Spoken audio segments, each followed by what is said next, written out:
50대 이후 이사 이거 모르고 했다가 평생 후회한 분들 정말 많습니다. 집값은 올랐고 환경은 좋아 보이는데 막상 살아보니 병원까지 1시간, 겨울엔 난방비 폭탄, 이웃과의 거리감까지 이런 현실을 뒤늦게 깨닫는 경우가 의외로 많습니다. 오늘 영상에서는 은퇴 후 이사 계획 중이라면 반드시 피해야 할 함정과 30년 거주 경험자들이 전하는 검증된 팁을 알려드리겠습니다. 지금 이사를 고민하고 계신다면 오늘 내용을 끝까지 보셔야 하는 이유가 바로 여기에 있습니다. 그럼 본격적으로 이야기에 앞서 구독, 좋아요, 알림 설정 정중하게 부탁드립니다. 그렇다면 도대체 왜 무엇을 놓쳤기에 이사가 이토록 큰 후회로 남게 되는 것일까요? 여기에는 세 가지 공통된 원인이 있었습니다. 가장 첫 번째 원인은 바로 막연한 환상에 기댄 지역 정보 부족입니다. 우리는 보통 새로운 곳을 꿈꿀 때 인터넷에 떠도는 멋진 풍경 사진이나 전원 생활의 낭만적인 부분만 보게 됩니다. 하지만 실제 삶은 사진처럼 아름답지만은 않습니다. 제가 아는 한 분은 조용하고 공기 좋은 시골 마을의 풍경에 반해 덜컥 땅을 사고 집을 지었습니다. 그런데 막상 살아보니 새벽부터 쉴 새 없이 울리는 축사 소음과 코를 찌르는 가축 분뇨 냄새 때문에 창문조차 열지 못하는 날이 허다했습니다. 그뿐만이 아니었습니다. 아름답던 강은 여름철 녹조 현상으로 몸살을 앓았고 깨끗할 줄 알았던 수돗물은 석회질이 많아 매번 물을 사다 마셔야 했습니다. 낮에는 동네 어르신들의 텃세에 끼지 못해 외톨이가 되었고 밤이 되면 가로등 하나 없는 칠흑 같은 어둠 속에서 고립감과 우울증에 시달려야 했습니다. 결국 2년도 채 되지 않아 집을 내놓았지만 시골 부동산이라는 게 어디 쉽게 팔리는 것이던가요? 수천만 원의 손해를 보고서야 겨우 도시의 작은 아파트로 돌아올 수 있었습니다. 이처럼 인터넷 검색 몇 번, 주말 나들이 한두 번으로 그 지역의 모든 것을 알았다고 착각하는 것이 실패의 가장 큰 씨앗이 됩니다. 그 지역의 진짜 얼굴은 화려한 관광지가 아닌 주민들이 매일 장을 보는 낡은 시장과 동네 의원에 있다는 사실을 반드시 기억해야 합니다. 두 번째 실패 원인은 생활비 예측의 실패입니다. 많은 분들이 도시를 떠나면 당연히 생활비가 줄어들 것이라고 생각합니다. 물론 도시의 비싼 집값이나 물가에 비하면 저렴한 부분도 분명히 있습니다. 하지만 예상치 못한 곳에서 더 큰 지출이 발생할 수 있다는 점을 간과해서는 안 됩니다. 예를 들어 도시가스가 들어오지 않는 지역이라면 겨울철 난방비가 상상 이상으로 나올 수 있습니다. 기름 보일러나 LPG 가스는 도시가스에 비해 많게는 2배에서 3배까지 비싸기 때문입니다. 2024년 한국석유공사 자료에 따르면 등유 1리터 가격은 1,500원대에 육박하는데 한겨울에는 한 달에 200리터, 즉 2드럼 이상을 사용하는 가정도 흔합니다. 난방비로만 수십만 원이 훌쩍 나가는 셈입니다. 또한 대중교통이 불편한 곳에서는 자가용 운행이 필수적이라 유류비와 차량 유지비가 도시보다 훨씬 많이 듭니다. 가까운 마트에 가려고 해도 차로 20분 이상 나가야 하고 병원이라도 한번 가려면 왕복 기름값만 10,000원이 훌쩍 넘는 경우가 태반입니다. 여기에 더해 낡은 주택을 수리하는 비용, 1년에 한두 번씩 정화조를 비우는 비용, 마당의 잡초를 제거하고 벌레를 쫓기 위한 방충 비용까지 도시 아파트에서는 몰랐던 자잘한 지출들이 계속해서 발생합니다.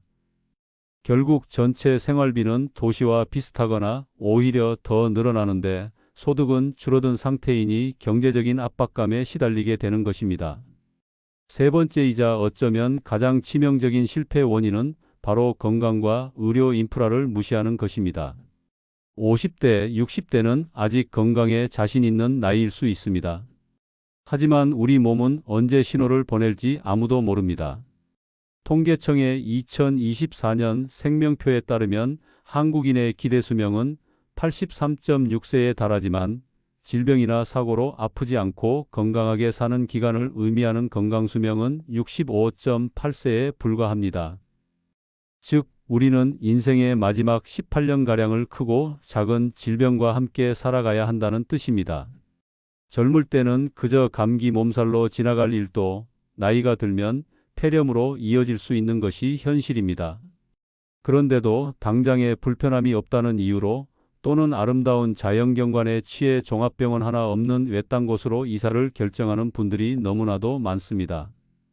그러다 갑자기 심근경색이나 뇌졸중 같은 응급 상황이 발생하면 어떻게 될까요?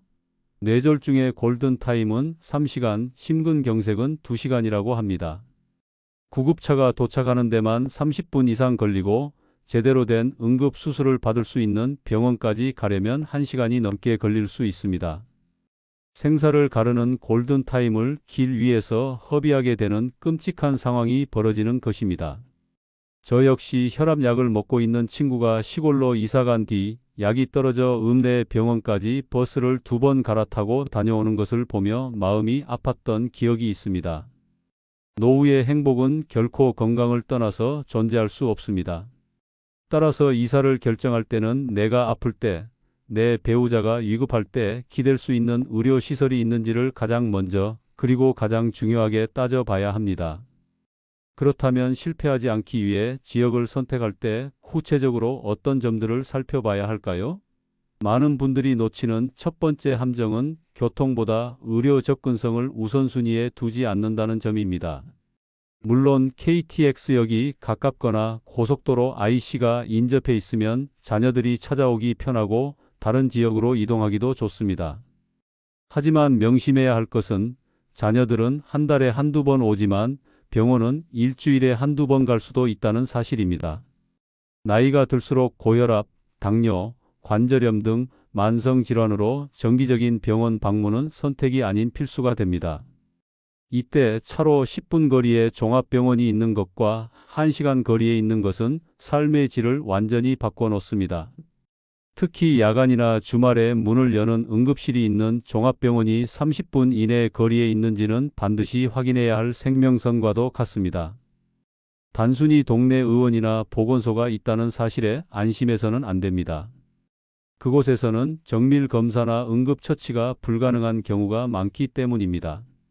따라서 부동산 광고에 나오는 교통호재에 현혹되기 전에 내가 선택하려는 지역에 가장 가까운 종합병원 응급실까지의 거리를 자동차 내비게이션으로 출퇴근 시간과 주말에 각각 찍어보는 습관을 들여야 합니다.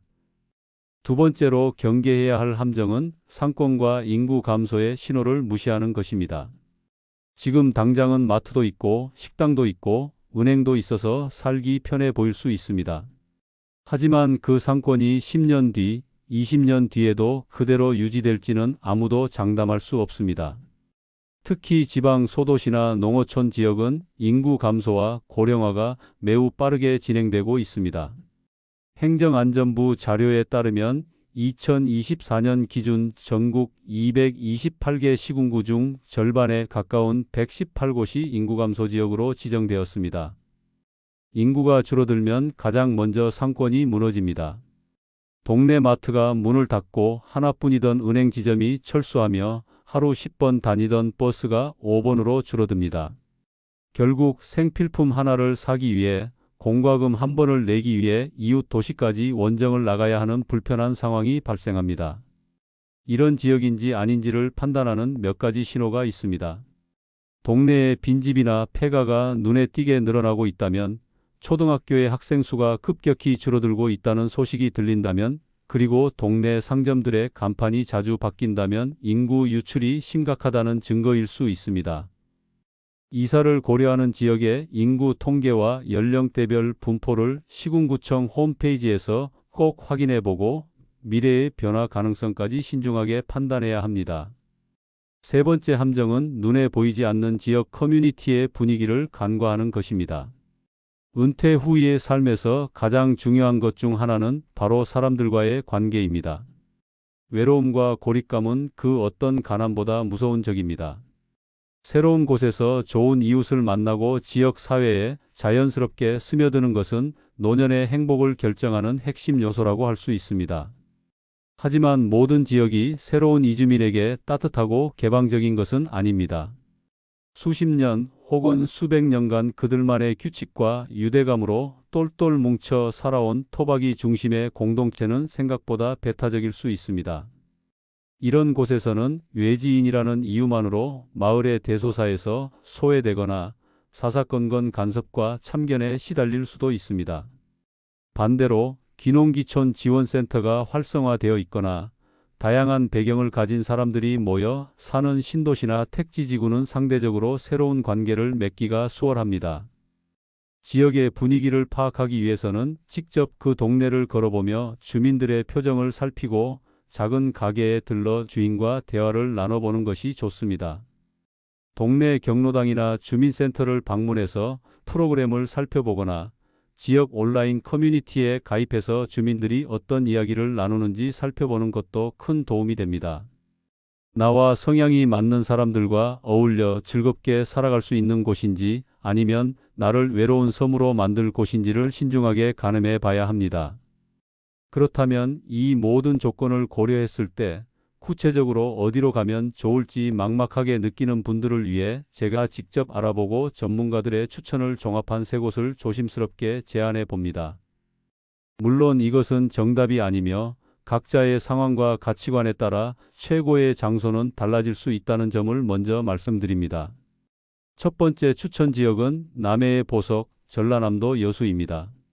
여수를 추천하는 가장 큰 이유는 바로 온화한 기후와 풍부한 먹거리, 그리고 상대적으로 저렴한 생활비입니다. 여수는 겨울에도 영하로 떨어지는 날이 드물어 난방비 걱정을 덜 수 있고 관절염 같은 노년기 질환을 앓는 분들에게도 좋습니다. 또한 365개의 섬이 빚어내는 아름다운 바다 풍경과 신선한 해산물은 그야말로 돈으로 살 수 없는 일상의 축복입니다.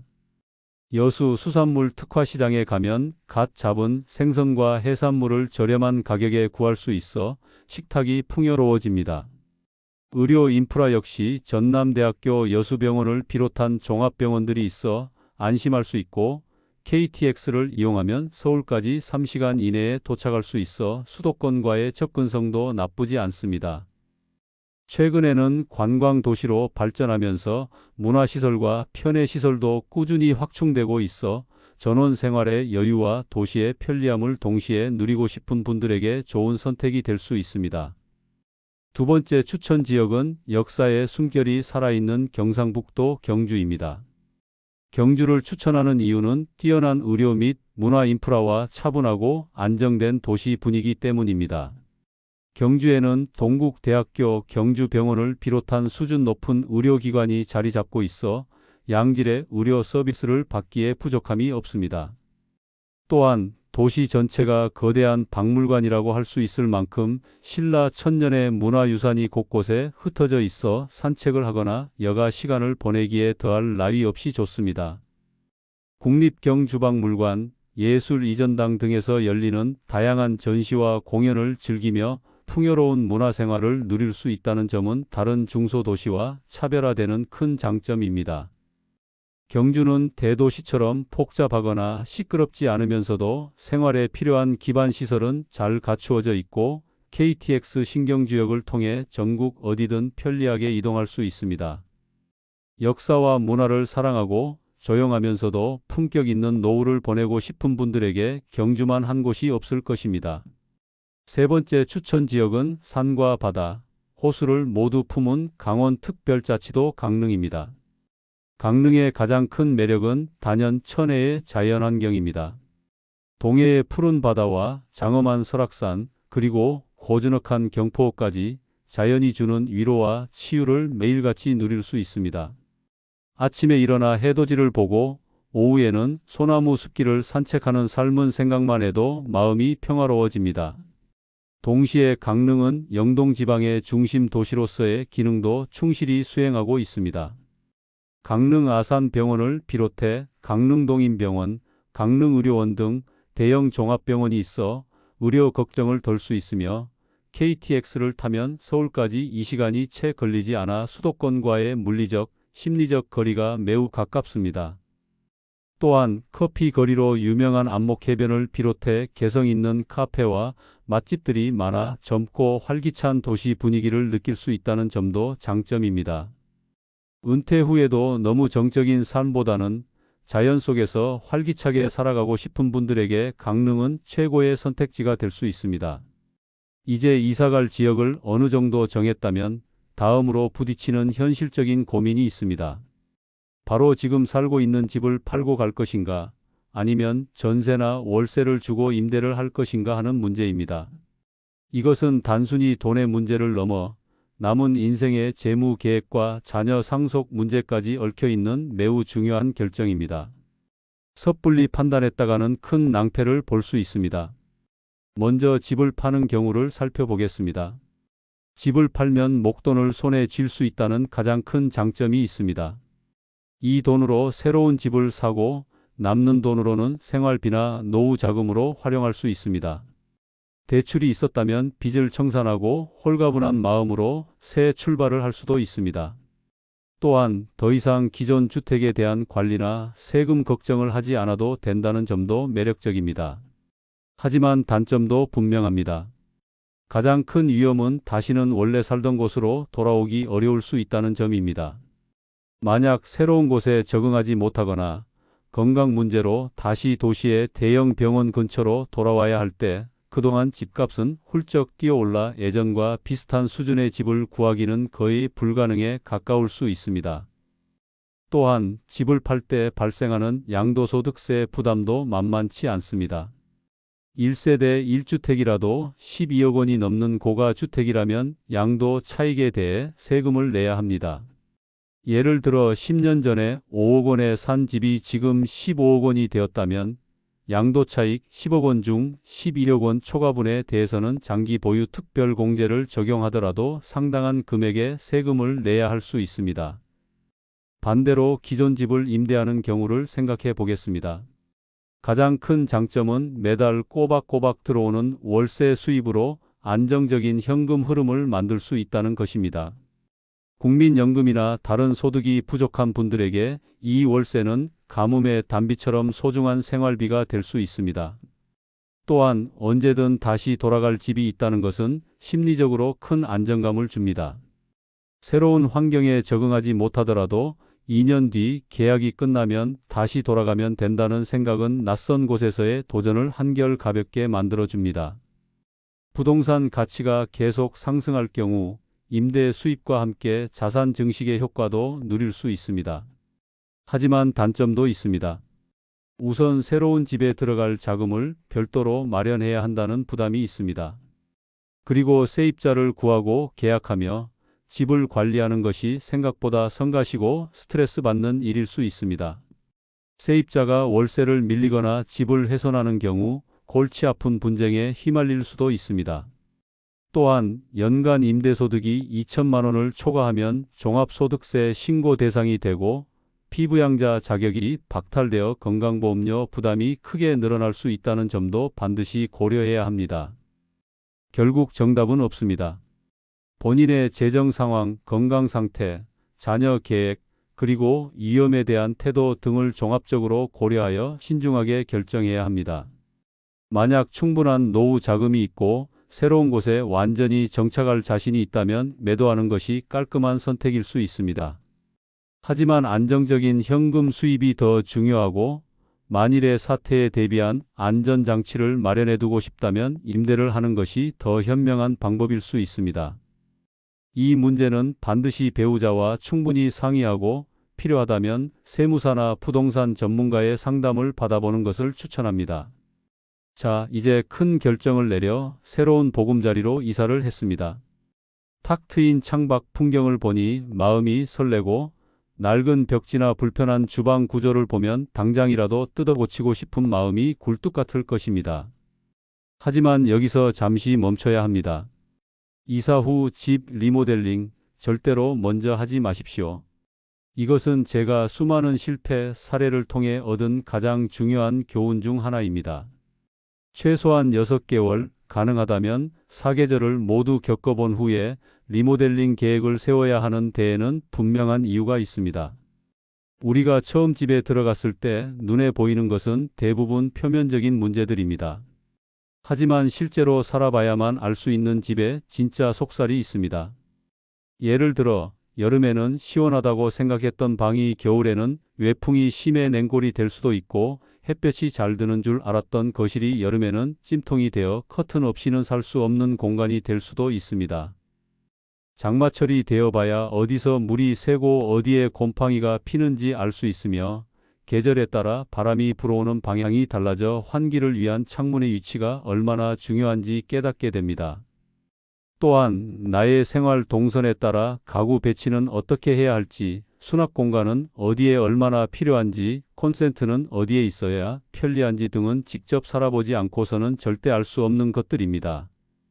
제가 아는 한 분은 전원주택으로 이사 가자마자 수천만 원을 들여 주방을 멋지게 뜯어 고쳤습니다.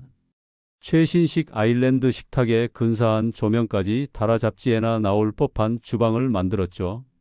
그런데 막상 살아보니 그 집은 겨울철 우풍이 너무 심해 주방에만 들어서면 한기가 느껴졌습니다. 결국 그분은 비싼 돈 들여 고친 주방보다 단열이 잘 되는 작은 방에 인덕션 하나 놓고 그곳에서 더 많은 시간을 보내야 했습니다. 만약 한 계절이라도 살아보고 리모델링을 했다면 주방 인테리어에 쓸 돈을 단열 공사에 먼저 투자했을 것이라며 땅을 치고 후회했습니다. 이처럼 섣부른 리모델링은 불필요한 곳에 돈과 시간을 낭비하고, 정작 필요한 공사는 놓치게 만드는 최악의 결과를 낳을 수 있습니다. 따라서 이사 후에는 가장 먼저 살아보는 것에 집중해야 합니다. 불편한 점이 있다면 메모를 해두고 계절마다 변하는 집의 상태를 꼼꼼히 기록하십시오. 그리고 최소 6개월이 지난 후에 그 기록들을 바탕으로 정말 나에게 필요한 리모델링이 무엇인지 우선순위를 정해야 합니다. 그 전까지는 낡고 불편하더라도 조금만 참고 기다리는 지혜가 필요합니다. 그 기다림의 시간이 수천만 원의 돈과 스트레스를 아껴줄 것입니다. 지금까지 노후 이사에서 실패하지 않기 위한 여러 가지 함정과 현실적인 조언들을 말씀드렸습니다. 그렇다면 이 모든 것을 종합하여 평생 후회 없는 선택을 만드는 검증된 방법은 무엇일까요? 제가 마지막으로 3단계의 구체적인 행동 지침을 정리해 드리겠습니다. 첫 번째 단계는 철저한 사전 조사입니다. 앞서 말씀드린 것처럼 주말 나들이나 인터넷 검색만으로는 절대 충분하지 않습니다.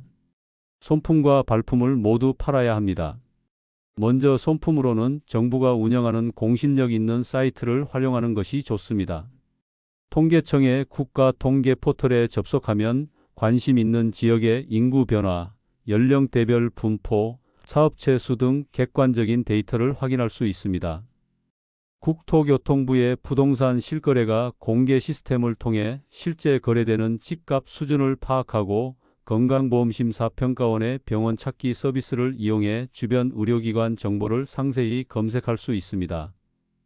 발품을 팔 때는 단순히 부동산만 방문할 것이 아니라 그 지역의 주민센터, 보건소, 시장, 경로당 등을 직접 찾아가 보길 권합니다.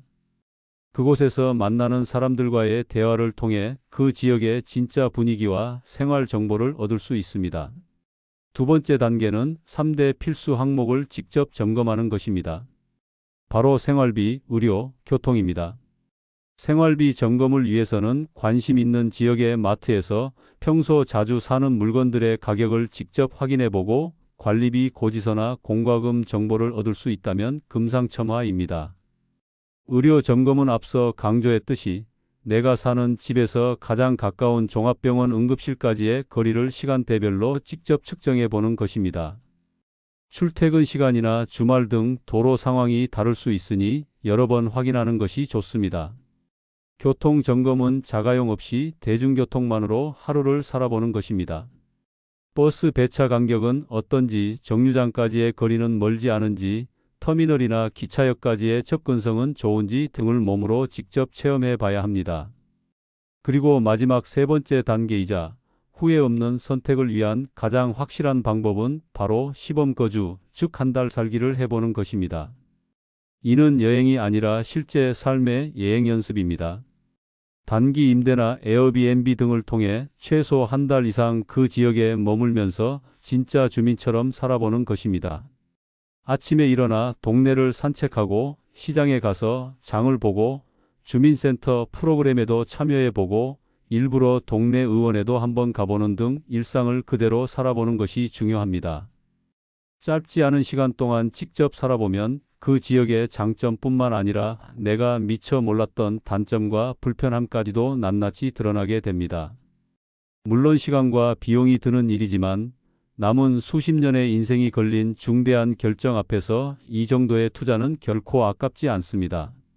한 달 살기를 통해 얻은 확신은 그 어떤 전문가의 조언보다 값진 것이며 평생의 후회를 막아줄 가장 튼튼한 방패가 되어줄 것입니다. 오늘 긴 시간 함께해 주셔서 감사합니다.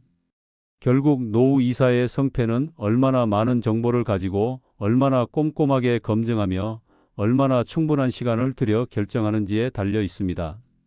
막연한 환상이 아닌 철저한 현실 점검만이 평생의 후회를 막고 남은 인생의 행복을 보장하는 유일한 길입니다. 새로운 보금자리를 찾는 여정은 설레는 만큼 두려움도 큰 길입니다. 하지만 오늘 제가 알려드린 방법들을 차근차근 따라가신다면 분명 여러분의 제2의 인생을 활짝 꽃피울 최고의 장소를 찾으실 수 있을 겁니다. 영상이 도움이 되셨다면 따뜻한 응원의 댓글 하나씩 부탁드립니다. 혹은 비슷한 경험을 하셨거나 다른 분들에게 도움이 될 만한 지혜가 있으시다면 그 내용도 댓글로 남겨주세요.